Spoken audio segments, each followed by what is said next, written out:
நம பார்வதீபதயே அரஹர மகாதேவா. தென்னாருடைய சிவனே போற்றி, எந்நாட்டவர்க்கும் இறைவா போற்றி. மக்கள் தொலைக்காட்சி நேயர்களுக்கு வணக்கம். மயிலாடுதுறை செவ்வூர சிவாகம பாடத்துறை என குருநாதருடைய திருவடியை வணங்கி மகிழ்ந்து திருப்பள்ளி எழுச்சி 2வது பாடல் சிந்திப்போம். அருணன் இந்திசை அருகினன் இருள் போய் அகன்றது உதயம் நின் மலர்த்திருமுகத்தின் கருணையின் சூரியன் இழையழன எனக் கடிமலர் மலர மன்று அண்ணல் நம் கண்ணாம் திரள் நிறை அறுபதம் முரல்வன இவையோர் திருப்பெருந்துறையுரை சிவபெருமானே. அருள்நிதி தரவரும் ஆனந்தமலையே அலைக்கடலே பள்ளி எழுந்தருளாயே. 2வது பாடலுடைய விளக்கம். அது அருணன் இந்திரன் திசை அணுகினான். அருணன்னா சூரியனுடைய தேரோட்டிக்கு பேர் அருணன்னு பேர்.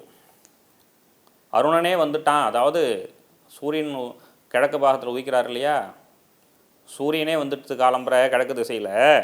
அருணன் இந்திரன் திசை அணுகினான், இருள் போய் அகன்றது.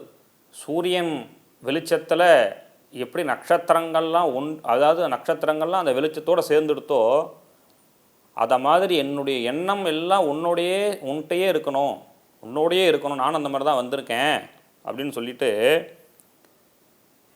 கருணையின் சூரியன் இழையழன எனக் கடிமலர் மலர மற்ற அண்ணல் நம் கண்ணாம் திரள் நிறை அறுபதம் முரல்வன இவையோர் திருப்பெருந்துறையுர சிவபெருமானே.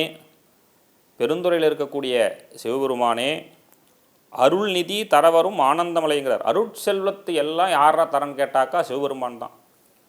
எல்லா செல்வமும் தன்னில் அடக்கி வைத்திருப்பவர் சிவபெருமான். ஆனந்தமலை அப்படிங்கிறார். சிவபெருமானை பார்க்க பார்க்க நமக்கு ஒரு பேரானந்தம் கிடைக்கும். அதை விட உலகத்தில் வேறு எந்த விதமான மகிழ்ச்சியும் கிடையாது. அலைக்கடலே பள்ளி எழுந்தருளாயே. அருள்கடல், மலை போல் அவர்கிட்ட அருள்கடல் இருக்குது. அப்பேற்பட்ட சுவாமியே திருப்பள்ளி எழுந்தருளாயே, கொஞ்சம் எந்திரிச்சு எங்களை எல்லாரையும் நீங்கள் பார்க்கணும் அப்படிங்கிறார். ஆவுடையார் கோயிலில் அந்த சுவாமிக்கு பேர் ஆத்மநாதர்னு பேர். உலகத்திலே இருக்கக்கூடிய சிவாலயத்திற்கெல்லாம் இல்லாத ஒரு தனி சிறப்பு ஆவுடையார் கோயிலுக்கு உண்டு. ஒவ்வொரு கோயிலும் சிறப்பு தான். அதில் சில கோயிலில் மிகச் சிறப்பாக உள்ள ஆலயங்களில் அதுவும் உண்டு. ஏன் அப்படின்னா, ஆவுடையார் கோயிலில் சுவாமி அங்கே சிவலிங்க தரிசனமாகவும் இருக்க மாட்டார், சிவலிங்க உருவமாகவும் இருக்க மாட்டார், அருவமாகவும் இருக்க மாட்டார், அருவுருவமாக இருப்பார். அதாவது எப்படின்னா, கர்ப்பகிரகத்தில் சுவாமி சிவலிங்க திருமணி அங்கே கிடையாது, அம்பாளுக்கும் அங்கே கிடையாது. ஒன்று சிவபெருமான் கிழக்க நோக்கி அந்த கோயில் இருக்கும், இல்லை மேற்கு நோக்கி இருக்கும். ஆனால் இந்த ஊரில் ஆவுடையார் கோயிலில் தான் தெற்கு நோக்கி இருக்குது. ஏன் தெற்கு நோக்கி இருக்குது அப்படின்னா, இந்த குருகுந்த மரத்தில் மாணிக்கவாசருக்கு குருவாக இருந்து எல்லாருக்கும் அனுகிரகம் பண்ணார். தட்சிணாமூர்த்தியுடைய திசை தெற்கு, குரு இருக்கக்கூடிய குருமூர்த்தி தட்சிணாமூர்த்தி இருக்கக்கூடிய திசை தெற்கு.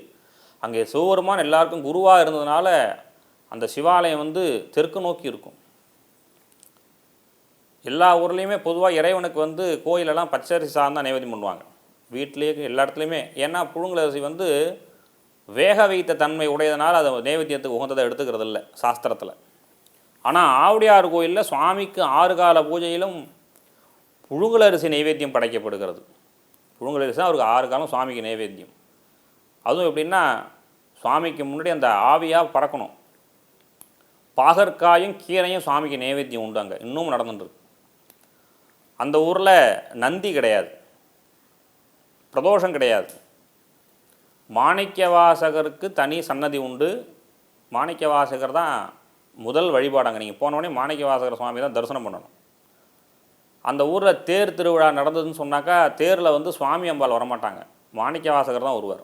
மனிதனுக்கு முன்னுரிமை தந்த க்ஷேத்திரம், ஜீவாத்மாவை பரமாத்மாக மாற்றிய க்ஷேத்திரம். ஒரு தலைமை அமைச்சராக உள்ளே போனவரை ஞான பிழம்பாக, நீ இந்த உலகத்தில் எதுக்காக பிறந்தையோ அந்த பிறப்பினுடைய நோக்கத்தை தந்த தலம் ஆவுடையார். அதனால தான் அங்கே மனிதனுக்கு முதல் வழிபாடு. சுவாமி மேலே அங்கே கர்ப்பகிரகத்தில் ஒரு கோவலை மாதிரி கவுத்து வச்சுருப்பாங்க. அது என்னென்னு கேட்டாக்கா, மனித சரீரமாக பாவனை பண்ணிக்கணும். அதுக்குள்ளே இருப்பது ஆத்மா. மனித உடலுக்கு அழிவு உண்டு, ஆத்மாவுக்கு அழிவு கிடையாது. அதனால தான் அந்த உள்ள சுவாமிக்கு ஆத்மநாதர் அப்படின்னு பேர். நிறைய விஷயங்கள் ஆவுடையார் கோயிலை பற்றி நம்ம நிறைய பேசிகிட்டே போகலாம்.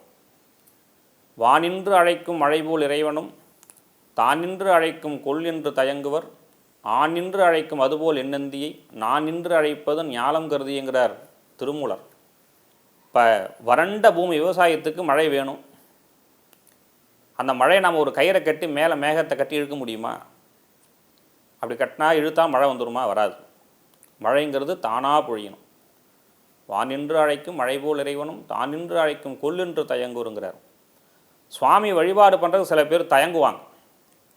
சுவாமி எல்லாம் எனக்கு கொடுத்துருவார், நான் ஏன் போய் கும்பிடணும்னு தயங்குவாங்க. அந்த தயக்கம் இருக்கக்கூடாது. சரி, அப்போ சுவாமி வழியை அனுகிரகம் பண்ண மாட்டாரா, நமக்கு ஆசீர்வாதம் பண்ண மாட்டாரா, நாம தான் தேடி போனோம்னா சுவாமி தானாக தேடி வருவார். யாருக்கு தேடி வருவார்னு கேட்டாக்கா, ஆண் நின்று அழைக்கும் அதுபோல் எண்ணந்தி. எப்படி பசுமாடு தன்னுடைய கன்று கத்தும், அதுக்கு பால் குடிக்கணும், பசித்துதுன்னா எப்படி கன்று கத்துன உடனே கன்று மாடு கத்தின உடனே பசுமாடு போய் பால் கொடுக்குதோ, இப்போ குழந்தை அழுதாதான் அம்மா பால் கொடுக்க முடியும். அதுபோல் என் நந்தியை நான் நின்று அழைப்பது ஞாலங்கிறதுங்கிறார். எனக்கு ஞானம் வேணும் அப்படின்னா நான் சுவாமிகிட்ட போகணும். அப்போ எப்படி போகணும்னா, இந்த மாதிரியான தீட்சைகளை எடுத்துக்கொண்டு, சமய தீட்சை, விசேத தீட்சை, நிர்வாண தீட்சை, ஸ்பரிச தீட்சைலாம் ஒவ்வொரு கட்டத்துலையும் ஒவ்வொன்று இருக்குது. இதெல்லாம் எடுத்துட்டு சிவபூஜை பண்ணி சுவாமியை நோக்கி அந்த நாம் பிறந்ததற்குண்டான காரணத்தை தேடி நாம் போனோம்னா நம்மளை தேடி சுவாமி வராராம். திருமூலர் பாட்டு அப்படி. அது மாதிரி அங்கே உள்ள ஆத்மநாத சுவாமியை தேடி நாம் போனோம்னா அங்கே சுவாமி அந்த ஆத்மாவை நிர்மலமாக செய்து, மாய பிறப்பருக்கும் என் மன்னனடி போற்றி, இந்த மாயையிலிருந்து நம்மளை மீட்டு நீக்கி உயர்வான வாழ்க்கை தருவது தான் அங்கே ஆத்மநாத சுவாமி. நிறைய கலைகளை உள்ளடக்கக்கூடிய கோயில், சிற்பக்கலைகள் நிறைய உண்டு. அவசியம் எல்லாரும் எல்லா க்ஷேத்திரத்துக்கும் போகணும். குறிப்பாக நம்மளுடைய இறப்பதற்குள் சில ஆலயங்களை தரிசனம் பண்ணணும்னு இருக்குது. அதில் ஒன்று தான் இந்த ஆவுடையார் கோயில். பொதுவாக எல்லாருக்கும் தெரியும், திருவாரூர் தேர் பெரிய தேர் உலகத்திலேயே. அதற்கு அடுத்தது பார்த்திங்கன்னா ஆவுடையார் கோயில் தேர் ரொம்ப பெரிய தேர். அதற்கப்புறம் திருநெல்வேலி. இப்படி நிறைய ஆவுடையார் கோயிலுக்கு நிறைய விசேஷங்கள் இருக்குது. பேர்பட்ட ஆத்மநாத சுவாமியை, மாணிக்க வாசகரை போய் எல்லாரும் தரிசனம் பண்ணி நோயற்ற வாழ்வும் குறைவற்ற செல்வமும் பெற்று இந்த புண்ணிய பூமியில் வாழ்வாங்க வாழ்முறை கேட்டுக்கொண்டு நாளைய தினம் 3வது பாடலில் சிந்திப்போம். நம பார்வதி பதஜே அரஹர மகாதேவா. தென்னாருடைய சிவனே போற்றி, எந்நாட்டவர்க்கும் இறைவா போற்றி.